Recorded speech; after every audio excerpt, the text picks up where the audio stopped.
You have such a sweetness about you. I've been going to Dot's pottery class. Oh, good.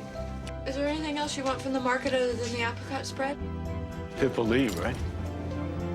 I wish I could be peaceful and good like you. Good? I wonder if maybe I'm having a very quiet, nervous breakdown.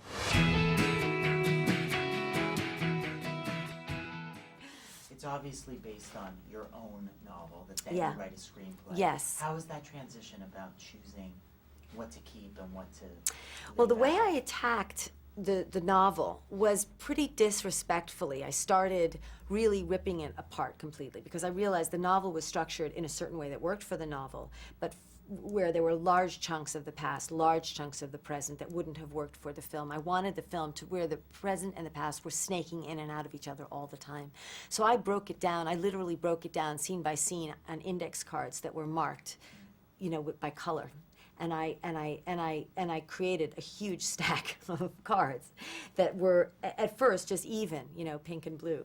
And then I started to really break it down, think, what are the triggers? How am I going to structure this thing? And again, it was that idea of the drip feed of information of like, you know, you need to know this much, and then you're going to know this much about Pippa. Then you're going to go this far and see her younger self is another character, but it's also very much her. And I think those two actresses, Pippa, you know, and Blake, managed to really create performances that feel like one performance, which was the trick of the film. Who Really. is Pippa Lee? Who is Pippa Lee? That's the question that the movie's asking, really.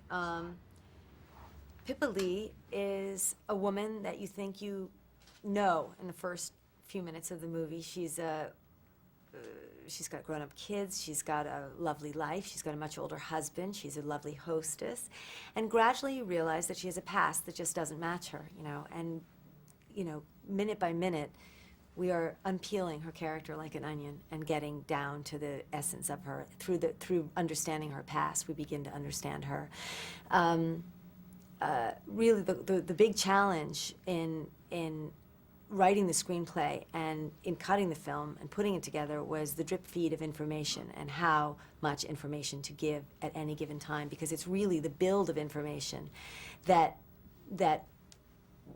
you know, sort of gradually turns into your knowledge, your complete knowledge of Pippa, because this is a woman's whole life, literally from the womb to the moment we leave her. Well, we've heard amazing buzz from the Toronto Film Festival a few weeks ago, and there's a lot of Oscar buzz around the film. Do you pay attention to that, or do you try and just do the work and just stay focused and not really listen to all of that noise? Well, on the one hand, of course, I want to stay focused and not get carried away one way or the other. But I have to say that to me, Robin's performance is a rare thing. I mean, and I know, you know, I see a lot of performances. I know what good acting is, and this is extraordinary. And I think for her not to be, you know, among those chosen as a nominee would be unfortunate. I think she's fantastic. This is a coming-of-age story for a grown-up woman, because I think it's never too late to take hold of your life and change course. And that's really, I think, what the final hopefulness of the film is. You know, Pippa, by the end, has really earned her change of road and her new life.